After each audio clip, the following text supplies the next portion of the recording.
Bonjour, bienvenue à cette formation, donc la première du comité thématique énergie 2023. Moi, je m'appelle Sophie Marcucci et je suis à Génération.S à Brive-la-Gaillarde en Corrèze.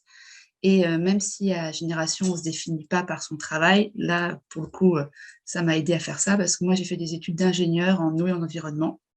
Et actuellement, je travaille pour un électricien pour les barrages dans le Massif central qui commence par un E qui finit par un F. Voilà. François? Donc, je m'appelle François Poitou, je suis ingénieur aussi, sauf que moi, j'ai travaillé longtemps dans la finance. Et aujourd'hui, je fais complètement autre chose, mais je me suis pas mal intéressé aux problématiques d'énergie. Et donc, je suis à Génération à Montrouge, donc dans le 92 à Paris, enfin à côté de Paris. J'y suis depuis quelques années maintenant. Pas depuis l'origine. Euh, eh bien, je laisse la parole à Sophie pour enchaîner sur ces notions techniques de base. Voilà. Donc, on va vous exposer vraiment des notions qui vont vous permettre de décrypter un peu l'actualité énergétique. Hop, voilà. Alors, déjà, on va vous dire un peu les limites et les contextes de cette formation. Donc, c'est vraiment pour comprendre la notion de base. Comme on dit, c'est pour être un citoyen éclairé sur les questions de l'énergie. Par contre, ce n'est pas avec cette formation que vous pourrez débattre avec Jean Covici ou Marignac.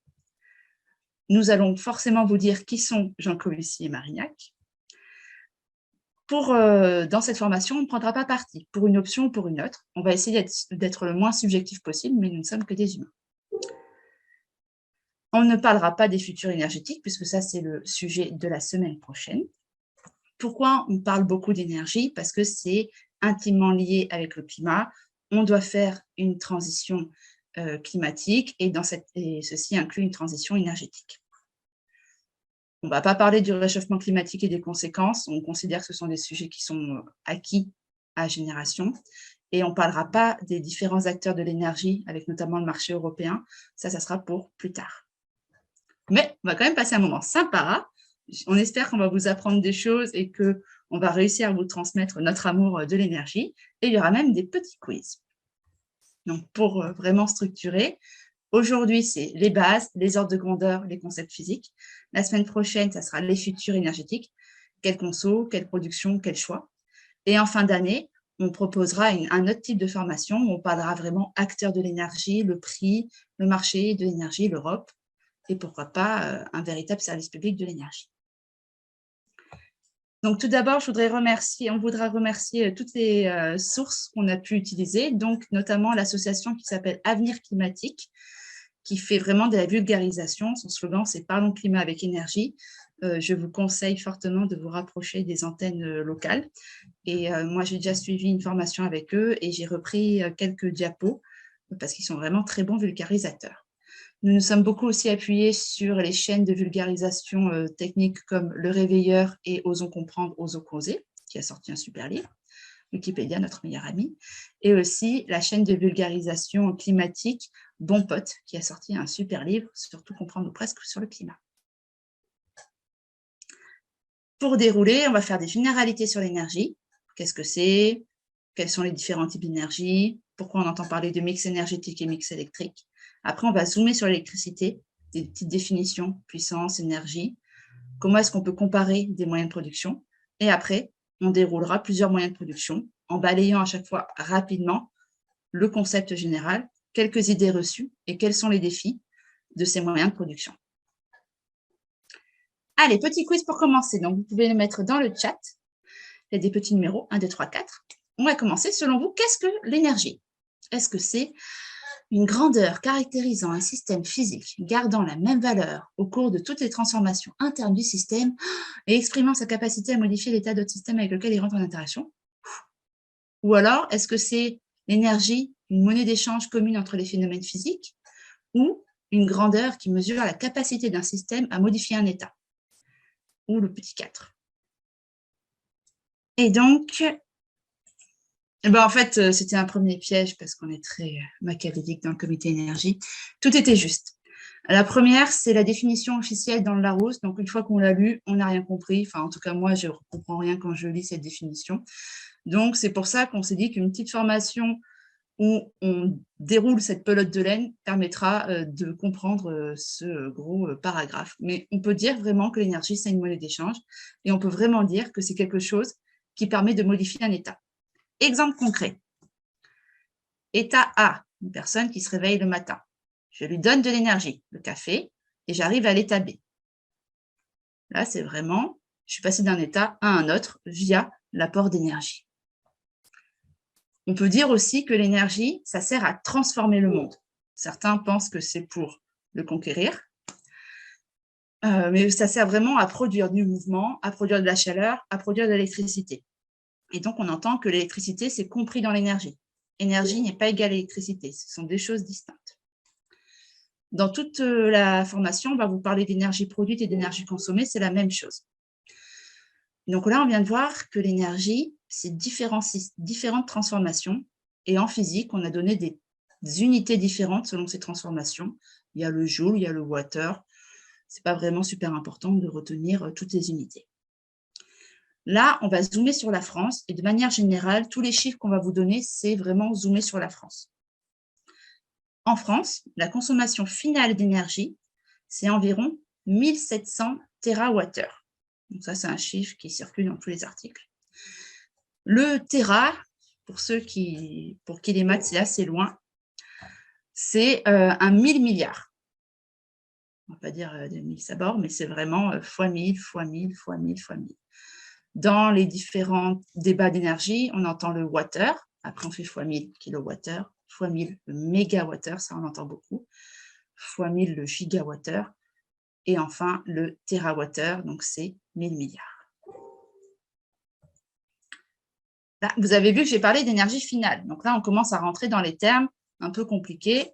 À votre avis, qu'est-ce que c'est que l'énergie finale? 1, c'est ce que je paye sur ma facture. 2, a priori, il y a eu une finale en décembre 2022 qui s'est mal passée. 3, parce qu'il y a de la perte d'énergie selon le mode de transformation et le transport. 4, c'est l'énergie qui me procure le service recherché, par exemple, quand je veux vraiment éclairer, quand je veux chauffer.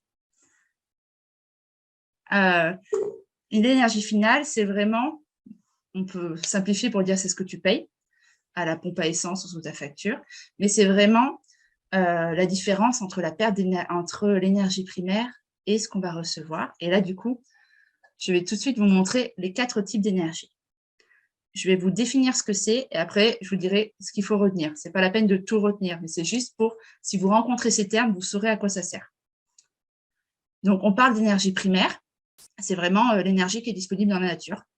Donc, le vent, le soleil, le pétrole.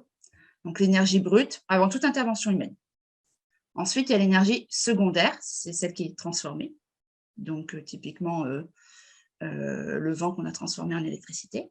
Et il y a l'énergie finale dont on a parlé, qui est celle qui arrive au consommateur. Donc, l'essence à la pompe, l'électricité au foyer. Il y a une légère différence entre le secondaire et la finale parce qu'on perd un petit peu quand on transporte l'électricité. Et quelquefois, on parle d'énergie utile, mais c'est vraiment rare. C'est l'énergie qui nous sert vraiment. C'est-à-dire, quand j'allume une ampoule, moi, je veux de la lumière. Et en fait, l'ampoule, il faut savoir que c'est 10% de lumière, 90% de chaleur. Donc, quand on parle d'énergie, on parle énormément de l'énergie primaire et l'énergie finale. Donc, s'il n'y a que 2 notions à retenir, c'est vraiment celle-ci. L'énergie primaire, c'est ce qui est dans la nature. Et l'énergie finale, c'est ce qui arrive au consommateur. Je passe la main. C'est assez important de bien comprendre ces 2 notions, énergie primaire et énergie finale, parce qu'en fait, dans les médias ou dans certains articles, etc., parfois il est fait mention de l'une ou de l'autre. C'est assez rare qu'on parle d'énergie utile ou d'énergie secondaire. En revanche, on parle souvent d'énergie primaire quand on parle de combustible, hein, forcément, puisque c'est ce qu'on trouve dans la nature non transformé par l'humain. Donc, là, on vous présente le mix, enfin la consommation d'énergie primaire en France en 2021. Donc, on a 2700 TWh avec un tout petit peu de charbon. Les énergies renouvelables, en gros, c'est l'énergie cinétique du vent. Le gaz naturel, c'est ce qu'on va chercher dans le sous-sol. Le pétrole, idem. Et 40% de nucléaire, c'est l'utilisation de l'uranium. Et en fait, cette consommation d'énergie primaire aboutit à un mix énergétique qui correspond à la consommation d'énergie finale. Donc, la consommation d'énergie finale en France est de 1700 TWh, on l'a déjà dit. En fait, en fonction des années, ça c'est important aussi dans ces deux formations d'avoir des ordres de grandeur. C'est-à-dire qu'en gros, si on regarde des chiffres de 2015, de 2018, de 2021, alors 2020, n'en parlons pas. 2020, c'est vraiment une année qui n'a rien à voir avec les autres à cause du confinement. Mais en gros, ça varie entre 1600 et 1700 TWh. Et là, on peut vous présenter ce qu'on appelle ce qui est généralement appelé dans les médias le mix énergétique. Quand on parle de mix énergétique dans les médias, c'est la consommation d'énergie finale. Et donc, ce qu'on peut voir dans ce mix énergétique en France, c'est que on a, je ne refais pas les calculs là comme ça, mais en gros, on a 65% d'énergie fossile, 25% d'électricité, et ensuite, c'est des énergies renouvelables thermiques, typiquement la biomasse et la géothermie. Faut savoir que le but du jeu, c'est de supprimer ces 65% d'énergie fossile. Donc, supprimer le charbon, le gaz naturel, le pétrole dans la consommation d'énergie primaire. Et la même chose dans la consommation d'énergie finale. Et en France, c'est 65%. À l'échelle mondiale, c'est plus de l'ordre de 80-85%. En France, on est un petit peu mieux qu'ailleurs, mais il y a quand même énormément de travail. Ensuite, donc, on a parlé de mix énergétique. Donc, le mix énergétique en énergie primaire et le mix énergétique en consommation d'énergie finale. Généralement, ce qui est appelé mix énergétique, c'est la consommation d'énergie finale.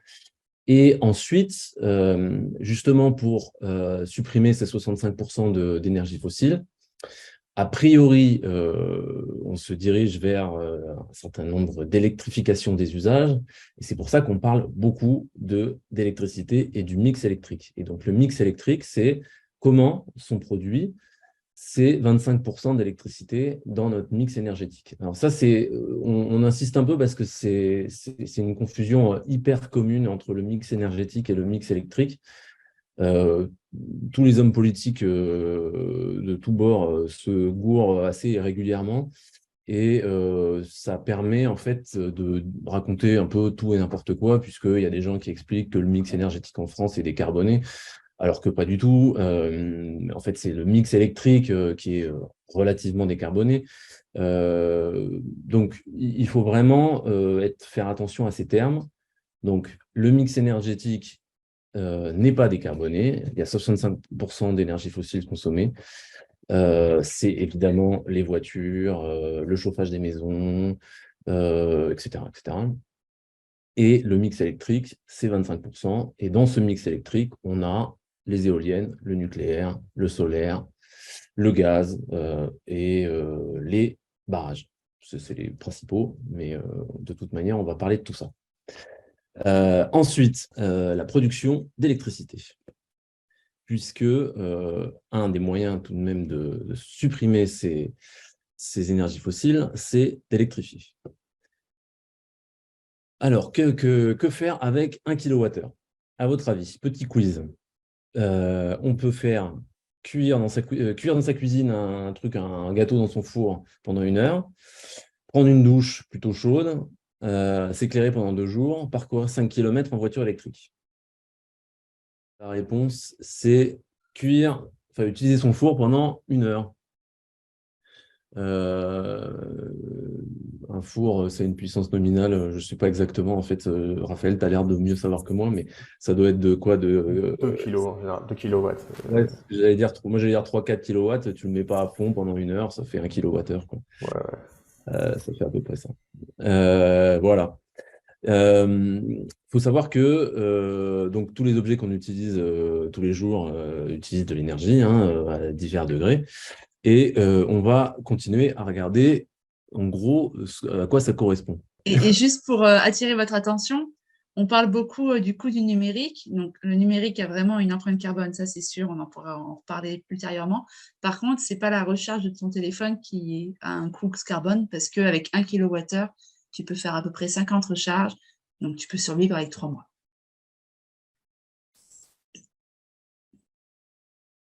Donc, alors pour le quiz suivant, alors là, on a un système qui nous est proposé par Avenir Climatique. Je ne sais pas si on peut faire comme ça, mais on peut aussi répondre dans le chat, j'imagine.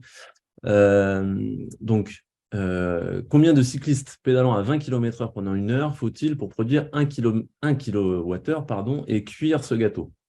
Donc, la solution 1, c'est il faut juste Lance Armstrong, une seule personne.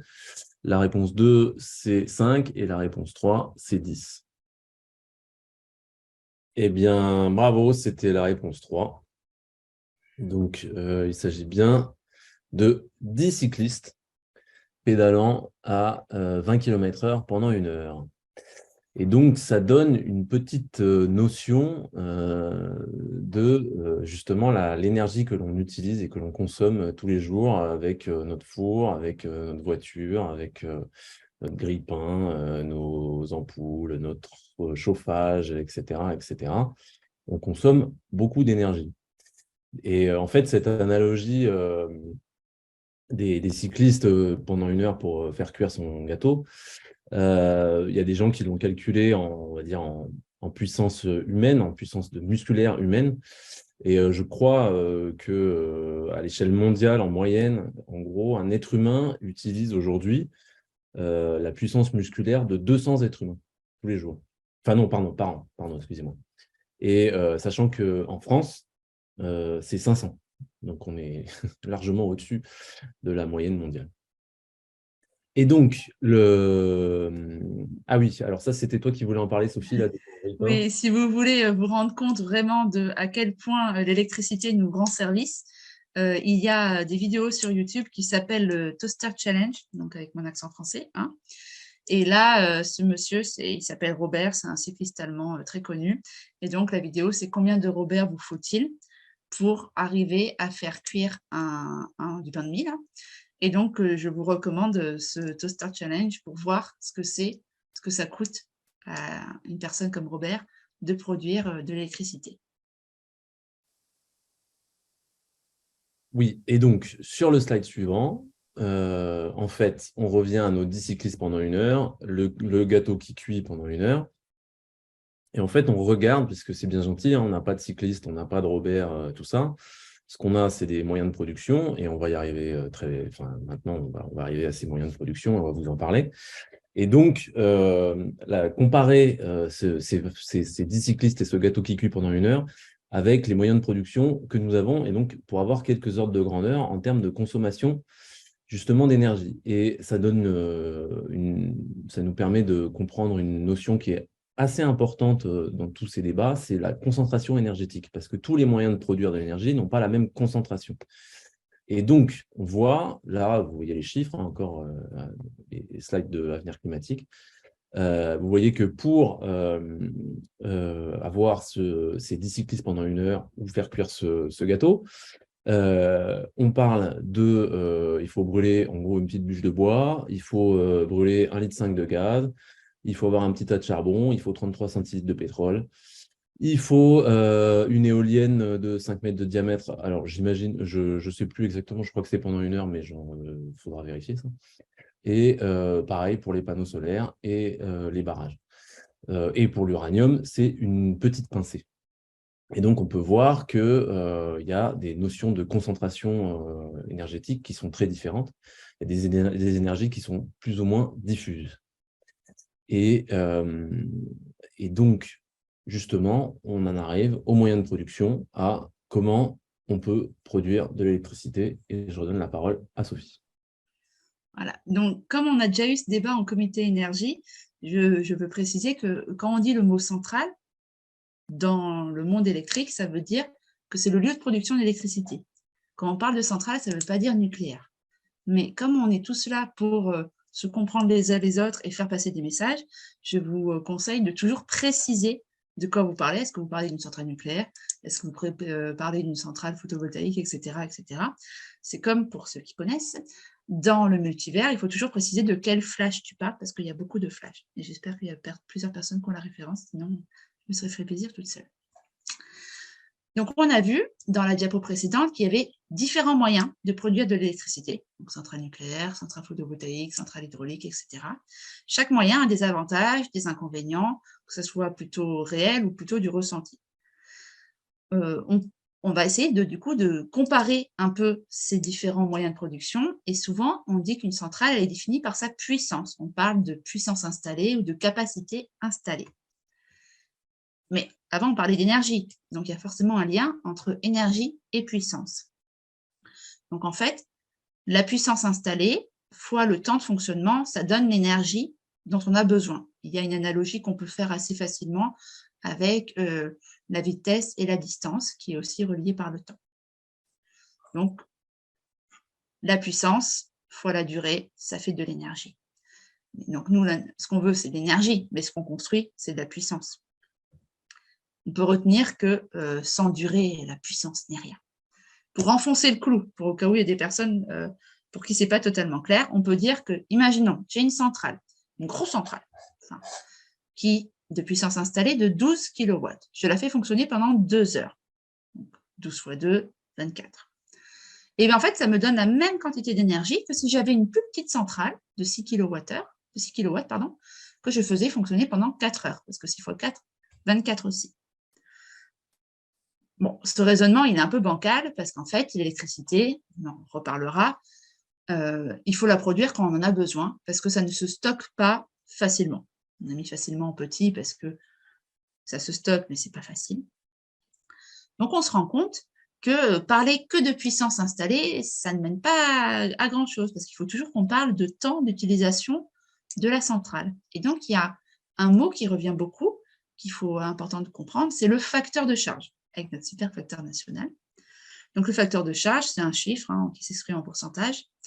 Donc, c'est l'énergie qui a été réellement produite pendant un an par rapport à l'énergie qu'aurait produit la centrale si elle avait fonctionné à temps plein au mieux de sa forme pendant un an. Donc, ça donne vraiment, ça pondère la puissance installée. Parce que si tu as une énorme puissance installée, mais que tu utilises un tout petit peu, eh bien, en fait, dans l'année, elle ne t'a pas servi à grand-chose, ta centrale. Donc, c'est très important de savoir que la puissance installée, c'est important. Le facteur de charge, c'est aussi important. Et par exemple, on a 4 moyens de production, donc une centrale nucléaire, une centrale photovoltaïque, hydroélectrique de montagne et une centrale éolienne. À votre avis, voilà, c'est pas bon pour le quiz, désolé, Raphaël. Quelles sont les centrales qui ont le plus petit facteur de charge et celles qui ont le plus grand, etc. Quelle est la hiérarchie entre ces différentes centrales électriques? Et vous avez raison, globalement, la centrale nucléaire a le meilleur facteur de charge. Moi, j'allais mis dans l'autre sens. Donc, c'est le solaire qui a le moins grand facteur de charge, donc 14%, parce que il faut du soleil, mais il ne faut pas trop de nuages, etc. Donc, il n'y a que 14% de l'année, pour simplifier, où elle fonctionne à temps plein. Sur l'éolien, on considère que c'est 25% pour l'éolien sur terre et 40% en mer, donc on voit qu'il y a quand même un bénéfice à passer sur la mer. Et les centrales nucléaires fonctionnent, ont un facteur de charge de 75%. Donc j'ai mis un petit astérisque parce qu'en 2022, ce n'était pas trop ça. Et en fait, l'hydraulique de montagne, on a du mal à estimer son facteur de charge parce que dans la vraie vie, on ne l'utilise pas quand il y a de l'eau. En fait, on l'utilise quand on en a besoin. Donc, il y a des fois, il y a de l'eau, mais comme on n'en a pas besoin, on ne l'utilise pas. Donc, ça serait un peu la défavoriser que de la classer dans ce facteur de charge. Donc là, il y a savoir quelle est ma capacité installée, quand est-ce que ça fonctionne, mais il y a encore d'autres notions à avoir en tête quand on veut essayer de classer et comparer les différents moyens de production d'électricité. Donc, nous avons 3 navets. Il y en a un qui m'a fait rire, les autres, il paraît que c'était vraiment pourri. Et donc, il est important quand on parle de production d'électricité de savoir si on parle de notion de pilotable ou de fatale. Donc, fatale, c'est vraiment, je prends l'électricité qui arrive, je ne peux pas la contrôler. Donc, il y a du vent, mon éolienne produit, je le prends. Pareil pour le soleil, il y a du soleil, je le prends. Et pareil aussi pour les barrages qui sont sur les rivières, on va dire basses, on en reviendra plus tard, où là, ça turbine toute l'eau qui arrive, je ne peux pas dire je turbine pas. Donc ça, c'est le fatal. Et on le prend forcément sur le réseau électrique. À l'opposé, il y a les centrales qui sont pilotables. Donc là, c'est vraiment un humain, il appuie sur un bouton, il dit j'en veux un peu, j'en veux beaucoup. Et donc ça permet d'ajuster la production d'électricité à ce qu'on a besoin. Donc idéalement, on voudrait que tout soit pilotable, mais ce n'est pas possible. Donc ce qui est fatal, on le prend et après on pilote. À l'intérieur même de ces différentes notions, il y a ce qui est continu ou ce qui est intermittent. Donc ça, c'est assez facile à penser parce qu'on entend beaucoup parler des énergies intermittentes. Donc le soleil, typiquement, c'est intermittent parce qu'au milieu, il y a de la nuit. Le vent, c'est intermittent parce qu'il y a des fois, il y a du vent, il y a des fois, il n'y a pas de vent, même s'il peut y avoir du vent pendant très longtemps. Et la notion de continu, là, par exemple, le barrage qui est sur une rivière basse, il est fatal parce qu'il turbine tout ce qui arrive. Par contre, il est continu parce que la rivière, elle n'arrête pas de couler. Donc, tu peux vraiment plus doser ta production d'électricité. Et il faut savoir qu'on a édicté des règles sur les productions d'électricité. Et donc, tout ce qui est fatal est prioritaire sur le réseau. Ça veut dire le réseau électrique, les petites lignes, les grosses lignes. Ça veut dire que je le prends en premier et après, j'ajuste avec mon pilotable. Donc là, c'est des graphiques qu'on a trouvés pour vous montrer un petit peu visuellement ce que c'est l'intermittent. Donc là, on peut voir, en noir, c'est la consommation en mégawatts. Donc, ce n'est pas les mêmes échelles, mais c'est à peu près l'idée, sur un mois de février. Donc, on voit que la consommation d'électricité, donc il y a une alternance jour-nuit, parce que dans la nuit, on a moins besoin d'électricité. Et après, il y a eu des moments où il devait faire plus froid, j'imagine, donc il y avait plus de consommation.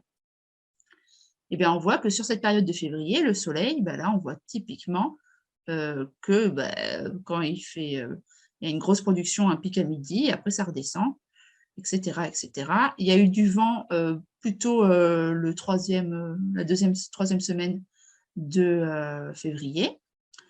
On voit que le nucléaire, il a produit de manière très, très large et de manière continue.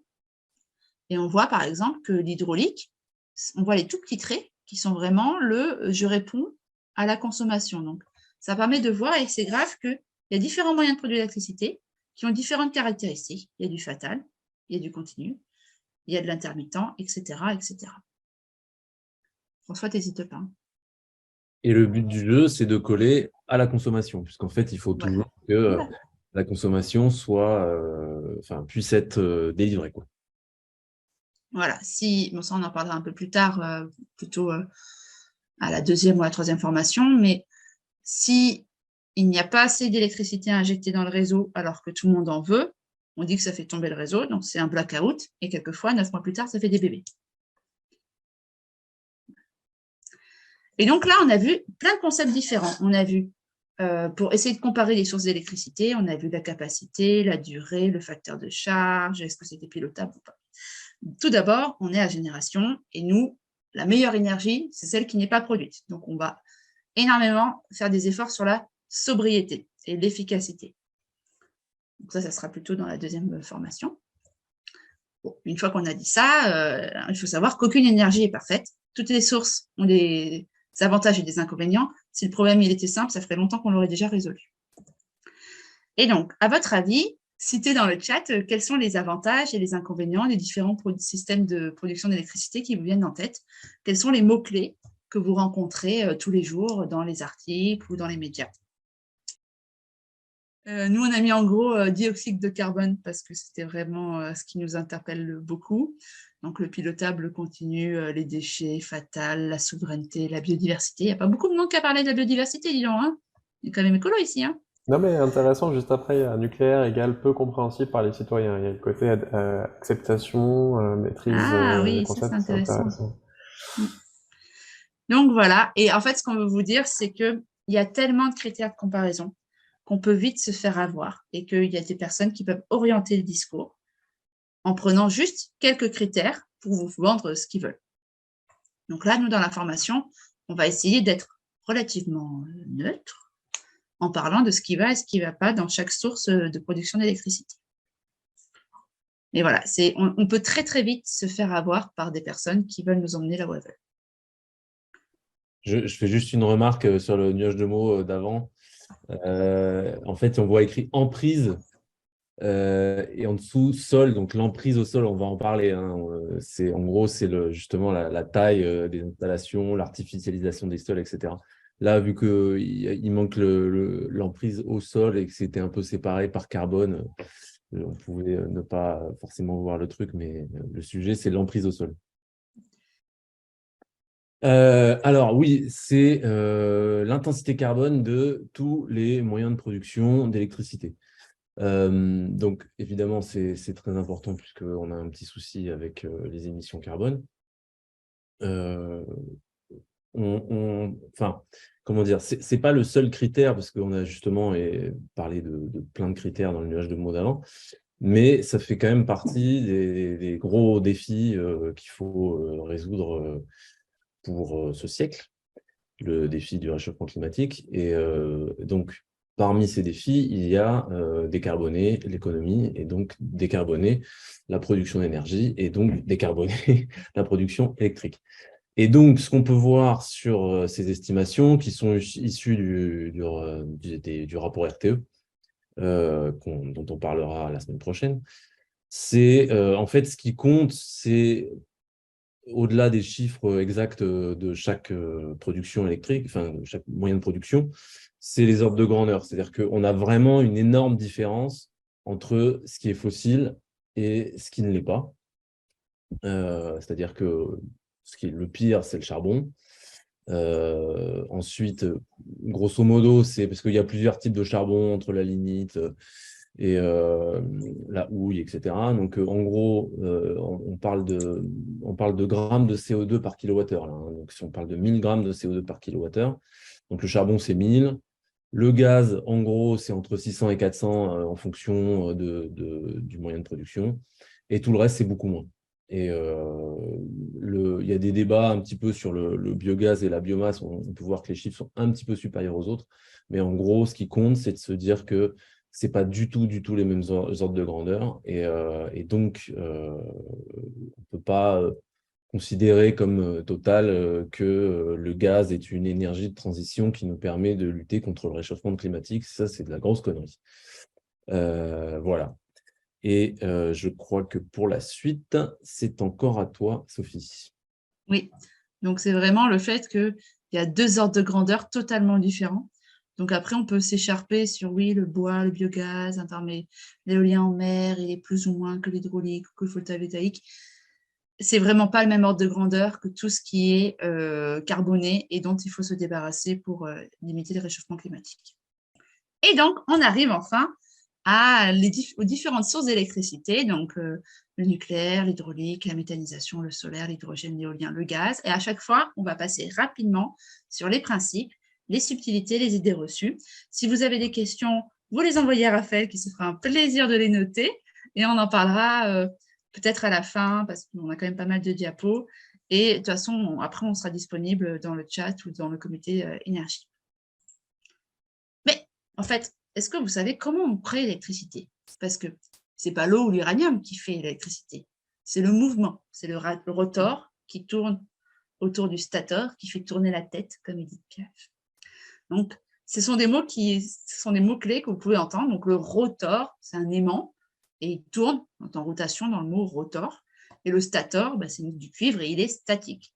Et donc, dès qu'on va produire l'électricité, sauf les panneaux solaires, on va avoir besoin d'aimants et de cuivre. C'est pour ça qu'on a aussi besoin de beaucoup de métaux. Et quand on imbrique le rotor dans le stator, ça fait ce qu'on appelle un alternateur, ce qu'on peut voir dans beaucoup de schémas électriques de centrales. On parle d'alternateur parce que ça convertit l'énergie mécanique en énergie électrique avec un courant alternatif, mais ça, vous pouvez l'oublier. Et donc, imaginons, j'ai un rotor, j'ai un stator. Moi, je pourrais essayer de tourner autour, de faire tourner le truc. Mais on a bien vu que même en étant un super Robert avec des super mollets, je ne vais pas y arriver. Et donc, c'est pour ça qu'on utilise l'eau, l'uranium, le vent et d'autres choses pour faire tourner ce rotor. Parce que pour nous, c'est trop compliqué. Allez, on va commencer par le nucléaire. Petit quiz. Quel est le nom de ces tours et à quoi ça sert? Et donc, ça s'appelle des tours aéro-réfrigérantes, qu'on peut vulgariser en tour de refroidissement, mais le vrai mot, c'est aéro-réfrigérant. Et donc, ça sert à refroidir l'eau, qui elle-même a refroidi la vapeur d'eau, qui a servi à faire tourner la turbine. On va le voir dans le schéma d'après. Ce qui est important à avoir en tête, c'est que ce n'est pas parce qu'on voit une tour de refroidissement ou un aéro-réfrigérant que c'est une centrale nucléaire. Ces tours, on les voit aussi sur les centrales à fioul, par exemple, au gaz, ou voire même dans certaines industries. Et inversement, ce n'est pas parce que vous ne voyez pas ces tours que ce n'est pas une centrale nucléaire. Parce que ça sert à refroidir. Et en fait, il y a 2 gros systèmes de refroidissement en France. Et donc, il y en a un où il y a ces grosses tours et un où il n'y en a pas. Et ce qu'on peut dire, là, comme c'est le cas sur la photo, c'est qu'on voit 2 tours. Et donc, ça veut dire qu'en fait, il y a 2 centrales au même endroit. À chaque fois, une centrale, c'est un ensemble avec, on va le voir après sur le schéma. Et en fait, on les a collés tous ensemble. Et donc, à chaque fois qu'il y a une tour, il y a une mini-centrale, on va dire. Et c'est ce qu'on appelle, dans le langage nucléaire, c'est une tranche.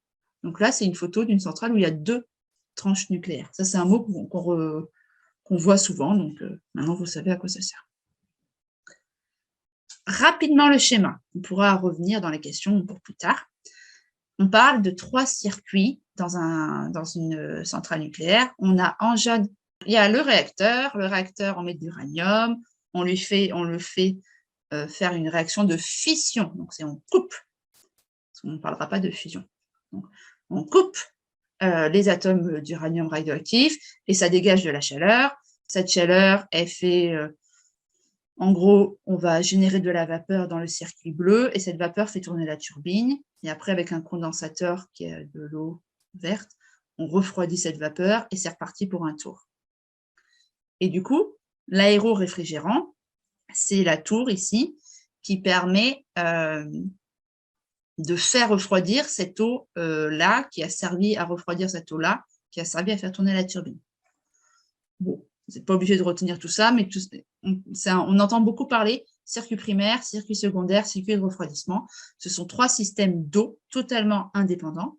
Le jaune, le circuit primaire, c'est radioactif, et les autres, non.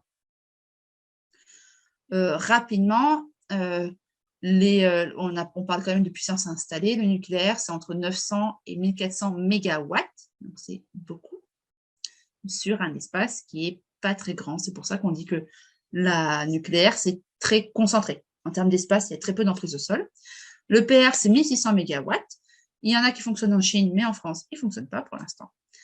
Et tout ça, toutes les centrales nucléaires de France, ça fait 63 gigawatts. Donc, c'est, je ne me souviens plus, mais je crois que c'est 75% de la puissance installée en France. Donc, c'est vraiment la grosse partie.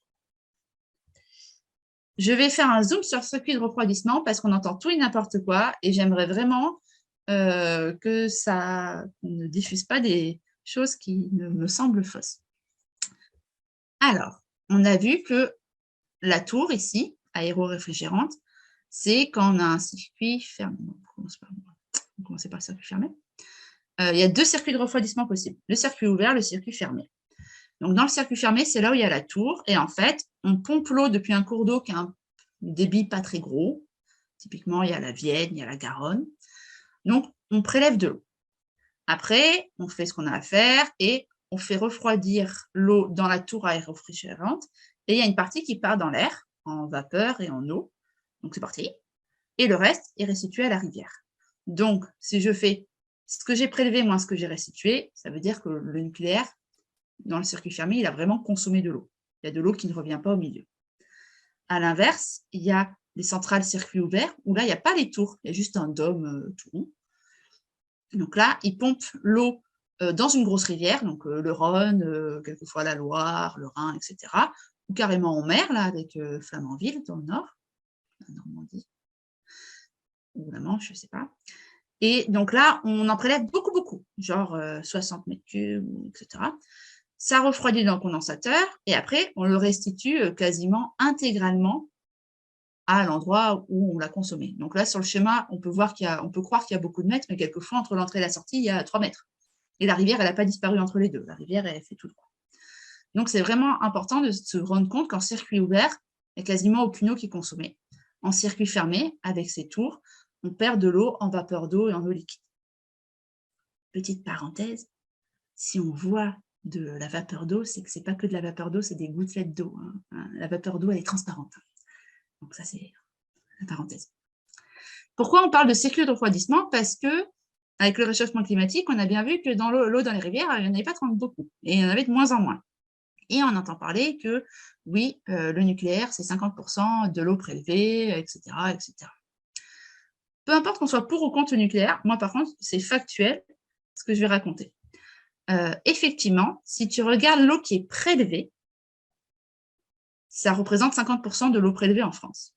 Mais comme, avec notamment les circuits ouverts, il y a quasiment tout qui est restitué au sommet, quand tu regardes vraiment ce qui n'est pas restitué à la rivière, ça fait plus que 12% de l'eau consommée en France, c'est-à-dire bien moins qu'à l'agriculture et bien moins que l'eau potable. Et il faut encore comparer ce qui est comparable. Quand on consomme, comme le nucléaire consomme de l'eau, il produit quasiment toute l'année de manière assez homogène, on l'a vu en février, là c'est assez plat, et il y a que s'il y a des pics de consommation, de production d'électricité et donc des pics de consommation d'eau, c'est plutôt l'hiver, quand on a froid et qu'on se chauffe. Donc là, j'ai fait un super graphique avec le nucléaire qui prélève de l'eau avec un peu plus en hiver. Alors que l'agriculture, pour comparer, eh ben, ça pompe quasiment rien l'hiver, mais ça pompe beaucoup en été, et notamment le maïs. Et si tu compares ça à le niveau d'eau moyen, de manière hyper schématique dans les rivières, eh bien, l'agriculture va pomper de l'eau, va pomper le plus d'eau le moment où il y a le moins d'eau dans la rivière. Donc, c'est là où on voit un petit conflit d'intérêts. Le nucléaire est là, il a quand même une base de pompage, mais c'est toute l'année la même chose. Donc, la temporalité de la consommation est hyper importante, et il y a aussi la localisation. Le nucléaire, c'est les fleuves et les grandes rivières. Les plus petites rivières sur lesquelles on pompe, c'est la Vienne. Et l'agriculture et l'eau potable, on en pompe là où on en a besoin, c'est-à-dire partout dans le territoire, même sur les petits cours d'eau. Donc, ce que je veux dire, c'est que je ne pense pas que l'argument de oui, le nucléaire, on va manquer d'eau, soit valable. Le nucléaire, par contre, quand il rejette de l'eau, il y a d'autres sujets. Elle est un peu plus chaude, il y a des choses dedans. Mais relayer les articles qui disent le nucléaire, c'est 50% de l'eau prélevée, on n'y arrivera jamais, c'est ne pas être crédible d'un point de vue scientifique. C'était la parenthèse sur les circuits de refroidissement. Peu importe ce qu'on pense du nucléaire, qu'on soit pour, qu'on soit contre, on n'a rien à faire. Par contre, c'est factuel. Alors, il y a quand même des sujets sur le nucléaire dont il faut parler. Les déchets, quelle quantité, dangerosité et quel stockage. On en parle un peu plus tard, parce que c'est plus forcément dans les concepts physiques. Pareil sur le combustible et la dépendance aux pays exportateurs, on va parler plus tard. Le futur du nucléaire, c'est pour le 23 mai. Et on a entendu beaucoup parler du nucléaire ces derniers temps avec la fusion ASN, donc Autorité de sûreté nucléaire, IRSN, Institut de radioprotection. De sûreté nucléaire. Voilà, EDF, on a entendu parler de l'AREN, ça c'est très important à savoir. Donc tout ça, on en parlera en fin d'année. Parce que là, on n'est vraiment que sur la physique de comment je produis. Sophie, je voulais juste faire une petite remarque sur les systèmes de refroidissement. Mais il existe une centrale nucléaire aux États-Unis dans un désert qui utilise pour se refroidir les eaux usées de la ville de Phoenix. Je ne sais pas si c'est une super idée ou etc. Je n'ai pas particulièrement étudié la question, mais en tout cas, il y a un système qui existe en plein désert où ils utilisent les eaux usées d'une grande ville. Voilà, et c'est une centrale nucléaire assez grosse. Voilà, donc personnellement, je ne pense pas que le sujet de l'eau soit prédominant pour le nucléaire. Voilà. Allez, on a parlé suffisamment de nucléaire. On va parler d'hydraulique, qui est la plus belle énergie du monde. Venez dans le Massif central. On va voir ça, tout ça. Alors, à votre avis, à quoi sert un barrage hydroélectrique de nos jours? Il fut un temps où, il y a 50 ans, ça ne servait vraiment qu'à produire de l'électricité. Maintenant, c'est un temps révolu. Le barrage, il est dans la vallée et il sert à réguler le partage de l'eau, ça s'appelle. Vous allez beaucoup entendre parler du partage de l'eau parce que c'est le nerf de la guerre qui arrive. Donc, ça sert à produire l'électricité. Ça sert à l'agriculture parce que tu stockes de l'eau et tu la fais sortir quand les agriculteurs ont une convention avec toi. Ça sert au tourisme parce que ça te fait un lac et du coup, tu peux te baigner et tu peux faire de la voile. Ça sert au tourisme parce que quelquefois, tu lâches exprès de l'eau pour faire du kayak, notamment en Corrèze. On a des compétitions mondiales de kayak, c'est très joli. Ça sert à récupérer de l'eau pour alimenter l'eau potable. Le soutien d'étiage, donc l'étiage, c'est le moment où la rivière est très, très basse. Et donc, quand on soutient l'étiage, ça veut dire que le barrage, il lâche de l'eau exprès pour que la rivière ne tombe pas trop bas. Écrêteur de crue, donc ça veut dire que la crue, elle arrive, et le barrage, il encaisse un peu de volume. Après, il laisse passer des choses, mais on va dire que la crue, elle est un peu moins grosse. Et ça sert aussi à avoir un impact sur la biodiversité en amont et en aval, mais là, ce n'est pas forcément que de l'impact positif. Très rapidement, un barrage, on va dire, c'est une retenue d'eau. J'ai un tuyau qu'on appelle souvent une conduite forcée. Le tuyau, il amène l'eau à une turbine en ayant le plus de hauteur possible et le plus de vitesse possible pour taper fort sur la turbine pour la faire tourner très vite. Elle tourne très vite, elle entraîne le rotor parce que vous avez bien suivi et après, avec mon alternateur, je fais l'électricité et hop, j'envoie tout ça sur le réseau. Il faut savoir que le barrage hydroélectrique, par rapport au nucléaire ou à l'éolienne, qui sont toujours pareils, et bien là, il s'adapte à chaque fois à son territoire. Donc, ils sont tous uniques.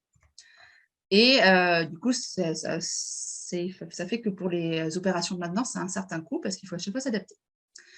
Et donc, on a dit que la puissance installée, c'était en fonction de la hauteur de chute et du débit, donc la vitesse de la rivière.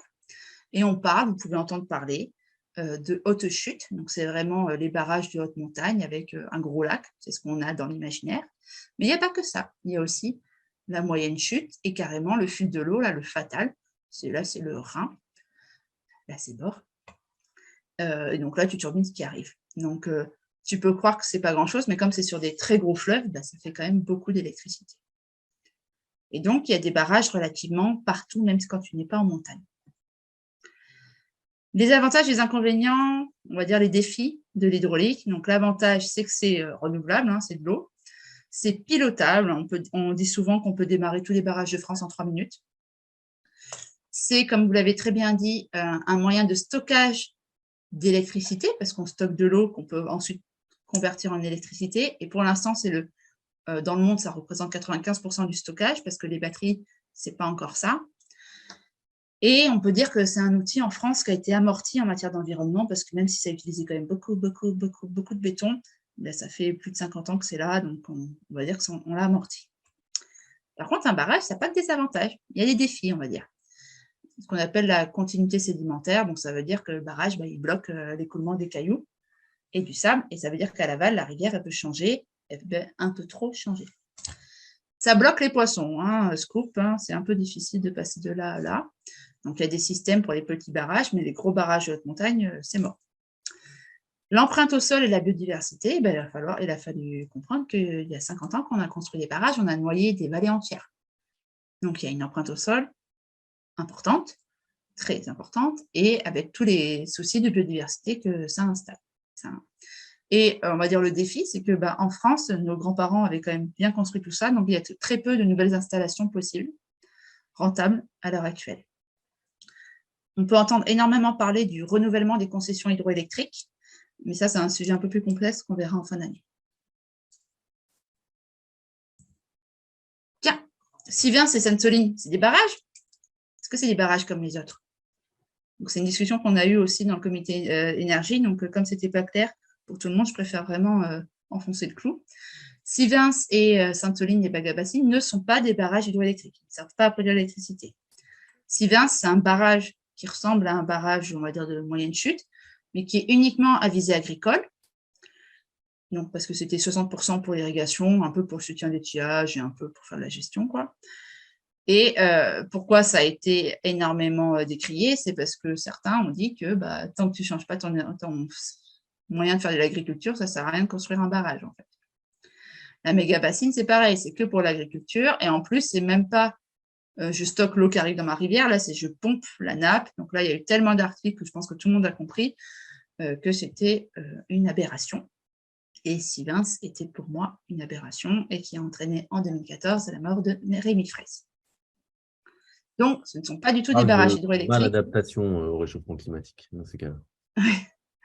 Donc, quand on parle de barrage, il faut vraiment préciser barrage hydroélectrique ou barrage pour l'agriculture. On entend parler de STEP. Ah, j'ai pas mis 1, 2, 3, 4, mais bon.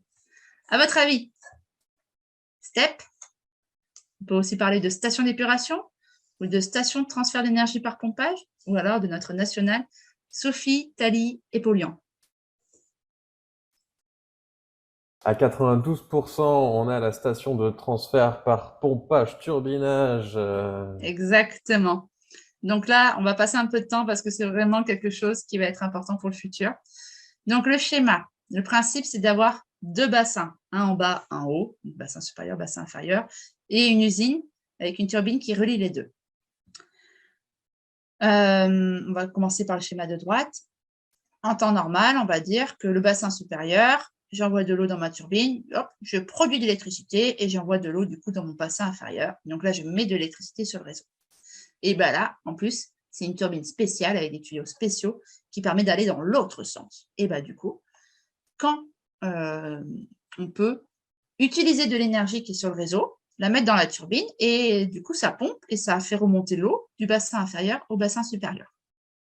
Et donc, à chaque fois, ça s'équilibre. À quoi ça sert? Ça sert à absorber les fluctuations du réseau électrique. Ça veut dire qu'il y a, imaginons, il n'y a pas beaucoup de consommation, les gens ne font pas grand-chose, et il y a beaucoup de vent et il y a beaucoup de solaire, et puis je n'ai pas envie d'arrêter ma centrale nucléaire. Et bien du coup, je vais utiliser l'énergie qui est en trop sur le réseau pour faire remonter mon eau. Et comme ça, je pourrais la faire descendre, turbiner et faire de l'électricité quand il y aura un pic de consommation. Donc c'est ça la STEP. Donc les avantages, c'est que c'est décarboné, hein, c'est un barrage. C'est totalement pilotable, hein, un petit bouton, et donc ça absorbe les fluctuations. Et donc actuellement en France, il y a 5 STEP. Et la loi de PPE, donc vous pouvez entendre parler, la programmation pluriannuelle de l'énergie, demande à en installer plus 30% d'ici 2035. Pourquoi? Parce que, comme même les plus droitards savent qu'il faut installer des centrales photovoltaïques et éoliennes, il va y avoir plus d'intermittence, donc quelquefois il y aura trop d'énergie, donc il faut pouvoir la stocker, ça serait trop dommage, donc il faut construire des steps. Donc, les défis de STEP, c'est que c'est peu rentable à l'état actuel, parce que ça coûte très cher. La Cour des comptes, cependant, elle recommande de payer les STEP différemment, parce que ça rend un service au réseau électrique, on en reparlera la prochaine fois. Mais il faut savoir que quand une centrale produit, il y a différents moyens de lui acheter l'électricité. Par contre, un des énormes défis, c'est ce qu'on appelle, on ne parle plus d'acceptation sociale maintenant dans la concertation territoriale, c'est dépassé. C'est la faisabilité d'installation dans les territoires. Parce que là, si on construit des steps, on va noyer des trucs. Donc, il va falloir qu'on choisisse un peu ce qu'on veut faire du paysage énergétique. Il y a une super vidéo qui s'appelle de rénovation énergétique que vous pourrez aller voir. Et donc, on a vu que la STEP, c'était super important pour travailler avec les énergies plus intermittentes comme l'éolien. Et donc, je passe la main à François. Et oui, les steps, ça sert à stocker. Donc, quand on a de la production intermittente, comme les éoliennes. Donc, je reprends la main. Un petit schéma, bon, on en a tous croisé des éoliennes. Hein. Maintenant, il y en a beaucoup moins en France qu'en Allemagne, mais il y en a quand même, on en voit quand même au bord des routes, quand on prend le train, etc. etc. Le système est quand même assez simple, hein. C'est un peu moins compliqué qu'une centrale nucléaire. En gros, on a du vent qui fait tourner des hélices et le rotor qui tourne autour du stator et ça génère un courant alternatif. Parmi les petites remarques qu'on peut dire sur justement le système en lui-même, c'est qu'on a quand même une grosse fondation en béton qui, a priori, ne pose pas trop de problèmes pour faire de l'agriculture par-dessus. En fait, les éoliennes deviennent de plus en plus grandes et donc consomment de plus en plus de matière, de béton, de métaux, etc. Et si ça devient de plus en plus grand, c'est parce que la taille a une importance sur la puissance, voire est directement liée à la puissance. Ça, c'est les éoliennes terrestres. Et on a les éoliennes en mer. puisque en mer, on l'a vu, on a un facteur de charge plus élevé parce qu'en mer, il y a des vents plus stables et plus forts. En gros, il y a différentes manières de les installer. Les éoliennes en mer, l'intérêt, c'est que ça dérange moins de monde, même s'il y a toujours des gens qui râlent. Mais on ne peut pas non plus les mettre au milieu de l'océan Atlantique, hein, puisque l'électricité, ça ne se stocke pas très bien, mais en plus, c'est un peu compliqué aussi pour la ramener. Donc, il y a tout un calcul à faire d'acceptation sociale et de distance des côtes. Mais en tout cas, l'éolien en mer, c'est plutôt quelque chose qui va se développer parce que justement, les vents sont plus stables et on peut installer des éoliennes qui sont des capacités de puissance plus élevées. La suite, c'est justement l'évolution des éoliennes depuis 2010. Hein. On voit qu'on arrive à des trucs assez monstrueux de 15-20 mégawatts qui font la taille on va dire similaire à la taille de la Tour Eiffel. Et donc, c'est sûr que ce genre d'éolienne, ça met plus de temps à s'installer, à se déployer, et ça consomme un petit peu de béton, de métaux, etc., etc. Ensuite, sur les éoliennes, on ne va pas s'éterniser, mais il y a quelques remarques qui sont faites souvent par nos adversaires politiques, hein, je pense qu'on peut le dire. Hein, globalement, les gens qui sont anti-éoliennes, c'est souvent des gens de droite. Donc, sur l'artificialisation des sols, on en a parlé. Bon, récupérer l'énergie du vent, typiquement, on a parlé de concentration d'énergie. C'est une énergie assez diffuse. Donc, si on veut pouvoir produire suffisamment d'électricité, il faut pas mal d'éoliennes. Mais les éoliennes, c'est quelque chose qui peut se mettre au milieu des champs, donc l'artificialisation des sols, c'est pas réellement un problème, même si évidemment on peut pas mettre des éoliennes tous les 3 mètres en France. Ensuite, les éoliennes, ça tue les oiseaux. Je ne sais pas si vous avez entendu ce fameux débat sur les éoliennes, c'est mauvais pour la biodiversité parce que ça tue les oiseaux. Alors, je ne sais pas si on fait un quiz ou si on avance. Bon, allez, on va dire qu'on avance. Les éoliennes, ça tue une dizaine d'oiseaux par an, enfin une éolienne, pardon. Et on a fait le calcul par les oiseaux tués par des chats. Alors, c'est marrant parce qu'on en a parlé hier soir avec Sophie. Moi, j'étais persuadé que c'était 1 million ou 2 millions. En fait, c'est même plus que ça. Puisque en gros, un chat tue environ, je crois, entre 5 et 10 oiseaux par an. Et donc, on en arrive à des chiffres entre 50 et 100 millions d'oiseaux tués par les chats en France. Donc, voilà, bon, les éoliennes, c'est vraiment que dalle à côté. Sur l'éolien en mer, les gens que ça dérange, principalement, c'est les pêcheurs. Parce qu'en fait, ils ne peuvent plus aller pêcher dans les zones où il y a des éoliennes. Et l'intérêt pour la biodiversité, c'est que ça peut créer des récifs artificiels et un effet réserve, justement, puisque la pêche est interdite autour de ces éoliennes. Alors, les avantages et les inconvénients. Donc, on a dit, à fabriquer, à installer, ce n'est pas très compliqué, sachant qu'on en parlera la semaine prochaine. En fait, on en a tellement besoin que en fait, la difficulté, ça va être justement le déploiement à grande échelle. Plus qu'installer une ou 2 éoliennes, on a besoin de beaucoup. Donc, en fait, toute la difficulté, ça sera d'en déployer beaucoup. Justement parce qu'on a une faible concentration énergétique. Un facteur de charge qui reste peu élevé, mais en même temps, le vent, c'est plutôt facile à prévoir. Donc, ça, c'est bien pour le réseau électrique. Et alors, à l'échelle européenne, on va dire peut-être à la France, c'est quand même vraiment peu, mais il y a un effet qui s'appelle le foisonnement. C'est-à-dire qu'on considère que, un peu quelque part en Europe, il va forcément y avoir un peu de vent. Alors ça, c'est vrai. C'est pas, c'est pas la solution miracle non plus. C'est-à-dire que, globalement, quand il y a des tempêtes qui arrivent de l'Atlantique, il y a un peu du vent partout en Europe. Il y a quand même des constantes. Et l'effet de foisonnement, ça ne veut pas dire qu'on va tout le temps avoir du vent partout en Europe. Mais ça améliore quand même les choses. Ensuite, on a une puissance, parce que ça, c'est une des critiques qui revient souvent sur l'éolien, une puissance qui finit par stopper en fonction de la vitesse du vent. C'est ce qu'on peut voir sur le petit graphique. Mais ça, bon, je n'ai pas envie forcément d'en parler beaucoup. Ce n'est pas vraiment un problème non plus. Et puis, on a pas mal de choses encore à vous expliquer.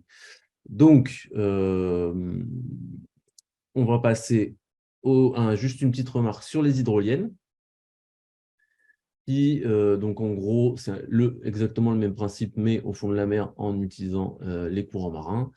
Et ce qu'on peut vous dire, c'est que c'est pas du tout encore prêt et c'est pas du tout un stade de développement industriel. Donc, pour l'instant, l'hydrolien, ça reste à suivre, on va dire. Ensuite, le solaire.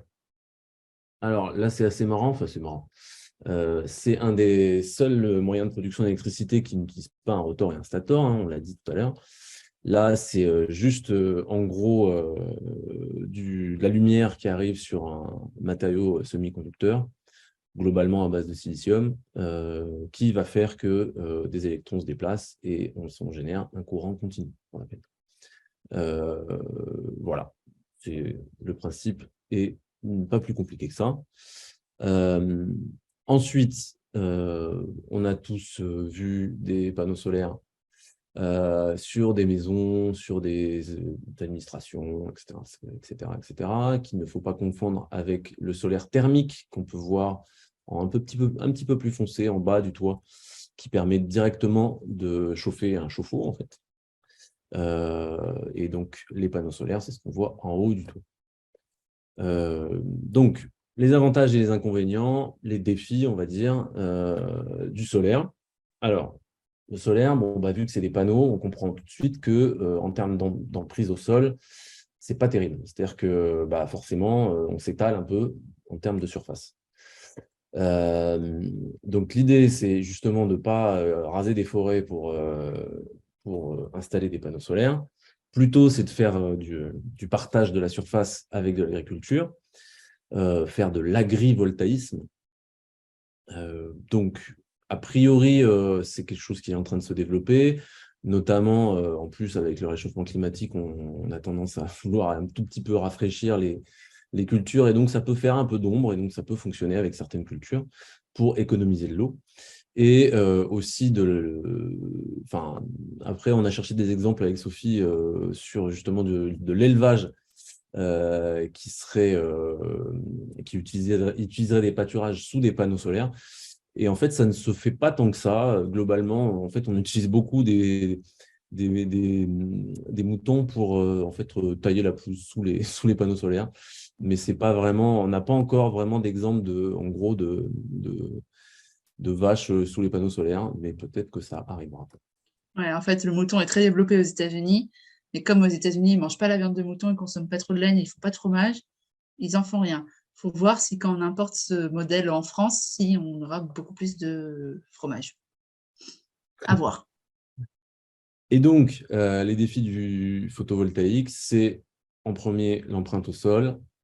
Donc, évidemment que utiliser les toitures, c'est très important. Pour avoir un effet d'échelle, il faut prioriser les toits de grande taille. Donc, plutôt justement les usines, les parkings, les administrations, etc., etc. Un peu comme pour le vent, en cas de tempête, on a une baisse de rendement pendant les canicules. Alors là, c'est quand même encore un peu plus dommage, on va dire, parce qu'en fait, on se dit, il y a grosse canicule, il y a énormément de soleil, on va avoir énormément d'énergie solaire à disposition. En fait, au-delà de 25 degrés, en fait, il y a une baisse légère et régulière de moins 0,5% par degré supplémentaire. Et donc, au bout d'un moment, plus il fait chaud, moins le panneau solaire délivre d'électricité. Voilà. Et on passe à la suite. Alors, ce qu'on n'a pas forcément précisé quand même hein, sur l'éolien et le solaire photovoltaïque, puisqu'on a quand même donné toutes ces définitions au début, c'est que ce sont donc deux énergies renouvelables intermittentes. C'est-à-dire que l'éolien, ça fournit de l'électricité quand il y a du vent, et le solaire, ça fournit de l'électricité quand il y a du soleil, quand il y a de la lumière. Voilà. Et donc là, on passe au grand méchant, puisqu'on passe au gaz naturel. Oui, donc on va vous parler rapidement d'une usine à gaz. D'ailleurs, la petite blague, on parle de gaz naturel, hein, parce qu'auparavant, on faisait fonctionner les usines qu'on va voir avec du gaz issu des usines, et donc c'était des fumées qui étaient très sales. Et donc, quand on est allé chercher du gaz dans la nature, dans les poches, ils ont appelé ça gaz naturel. Donc maintenant, avec le changement climatique, ça nous fait rire jeune. Et donc là, c'est vraiment très rapide, mais pour vous dire comment ça fonctionne une centrale au gaz. On met du gaz, on le brûle, et ça revient un peu après comme dans le nucléaire. On fait chauffer de l'eau et on peut avoir une chaudière à vapeur qui fait tourner une turbine. Et donc là, pareil, comme on a de l'eau chaude, on a besoin d'une tour. Et donc, quelquefois, on a des tours dans des centrales à gaz. Et ils ont des cheminées aussi, pour les personnes qui aiment bien les cheminées. Rapidement, on parle aussi de cogénération, parce qu'ils se sont rendus compte que quand même, on avait de l'eau qui était très chaude, franchement, ou du gaz qui était très chaud. Si on faisait passer des tuyaux d'eau dans ce gaz très chaud, eh bien, on pouvait avoir de l'eau chaude facilement. Donc, tant qu'à faire, on ne va pas la gaspiller. Et on entend aussi parler des cycles combinés. Donc là, c'est le top. On fait une turbine avec de la vapeur d'eau et une turbine avec du gaz chaud. Donc, on produit quand même plus d'électricité dans un endroit très concentré avec du gaz. Bon, on ne va pas s'y attarder. Pourquoi? Alors, les avantages, c'est que c'est hyper flexible. Hein. C'est vraiment, on peut doser exactement ce qu'on veut comme électricité, et puis tu peux le démarrer en très très peu de temps. C'est pour ça que c'est totalement pilotable. Bon, on s'est rendu compte que quand même, ça dépend du prix du gaz, et ça dépend donc de la géopolitique. Et puis de toute façon, c'est un énorme émetteur de CO2, on a vu le tableau, donc quoi qu'il arrive, il faut les fermer. Les usines de gaz, de production d'électricité, ont eu un rôle prépondérant dans la crise du prix de l'énergie en France et en Europe, et donc on en parlera en fin d'année. Donc c'est un deuxième problème. Ce qu'il y a à retenir, c'est que oui, c'est très efficace, oui, c'est très pilotable, mais nous, on n'en veut plus. Tiens, on continue dans le gaz. Alors, on continue dans méthanisation et biogaz. D'abord, je vous parle de comment on fabrique du méthane, comment on fabrique du biogaz à l'aide d'un digesteur. Et ensuite, je ferai la précision importante justement entre le gaz naturel, qui devrait s'appeler gaz fossile, et le biogaz. Donc, en fait, le principe est assez simple. On met un certain nombre de déchets agricoles dans un digesteur, matière organique, déchets verts. Il y a la liste, là, je ne connais pas tout par cœur, mais voilà, sous-produits industriels, agroalimentaires, chimie verte, etc. Ça pourrit gentiment, on met un certain nombre de catalyseurs pour que justement aider à pourrir, et on met ça sous une grosse cloche, et ça nous permet de récupérer du méthane. Le principe est celui-ci. Donc, ce qui est important, c'est le slide d'après, c'est la différence entre le gaz naturel et le biogaz. En fait, parce qu'en gros, alors évidemment, c'est des mélanges. Hein. Le gaz naturel, ce n'est pas que du méthane, ou le biogaz, ce n'est pas que du méthane, mais je crois que le gaz naturel, c'est plus ou moins 60% de méthane. Il y a d'autres trucs dedans, mais passons. En tout cas, dans les deux cas, on produit du méthane. C'est la même molécule. Hein. Donc, a priori, quand on brûle du gaz naturel, ça donne du CO2, c'est des émissions carbone. Pourquoi, quand on brûle du biogaz, ça ne ferait pas du CO2 tout pareil? Alors, en fait, c'est une histoire de cycle du carbone. C'est-à-dire qu'en gros, le gaz naturel, c'est un truc qu'on va chercher dans le sous-sol. C'est un combustible fossile donc, qui s'est fossilisé, on parle de centaines de millions d'années, voire un peu plus, enfin, c'est entre 100 et 500 millions d'années. Donc, c'est de la matière organique, justement. Je ne connais pas le cycle exact, mais le charbon, c'est des arbres et des fougères. Ensuite, ça se transforme en pétrole en fonction des conditions de pression et d'ancienneté. Et puis du gaz. Ensuite, du gaz, on peut en avoir dans la roche-mère, on peut en avoir dans des cloches au-dessus du pétrole. Enfin, c'est un peu compliqué, mais en gros, c'est une énergie fossile qui est là depuis 100 millions d'années. Donc, en gros, le cycle de ce carbone-là, il se compte en centaines de millions d'années. Le cycle du court du carbone, donc du biogaz, en fait, on parle de matière organique, d'arbres, par exemple, un arbre qui pousse, donc il fait de la photosynthèse, il capte du CO2 et il émet de l'oxygène. Et ensuite, quand il meurt, il tombe, il pourrit, et là, il y a des micro-organismes qui le consomment et qui émettent ces micro-organismes, émettent du CO2. Et ça, on parle d'un cycle court, on parle de, je ne sais pas, d'une centaine d'années. Et donc, ce n'est pas du tout pareil, justement, pour le réchauffement climatique. En gros, consommer du biogaz, c'est à peu près équivalent au cycle naturel du carbone de nos forêts. Et donc, ce n'est pas du tout pareil. Ensuite, le biogaz, c'est donc une énergie renouvelable, a priori. Hein, on peut considérer quand même que des déchets agricoles et de la matière organique à pourrir, on en aura toujours. C'est une énergie renouvelable pilotable, puisqu'en gros, on se retrouve avec un truc à brûler qui correspond à ce qu'on disait sur le gaz naturel. Donc, c'est pilotable, voire même c'est peut-être le truc le plus pilotable qui existe. Et le gros problème du biogaz, c'est avoir suffisamment d'entrants pour alimenter les méthaniseurs et en avoir toute l'année. On en parlera largement la semaine prochaine, mais les scénarios, notamment les scénarios sont 100% renouvelables, mais même les scénarios avec un peu de nucléaire, ont une composante assez importante en biogaz. En fait, tout le monde se demande un peu comment on va faire pour fabriquer autant de biogaz.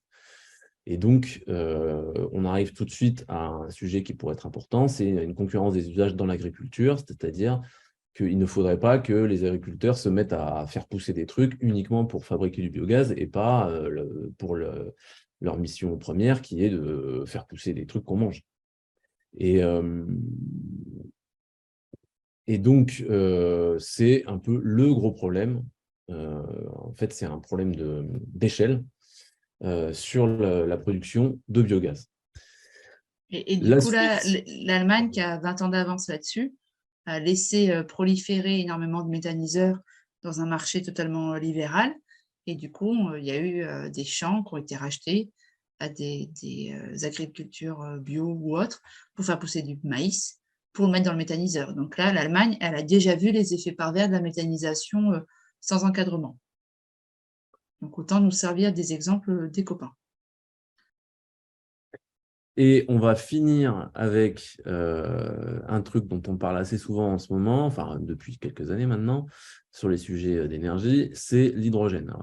Certaines personnes expliquent que c'est la solution miracle, etc. etc.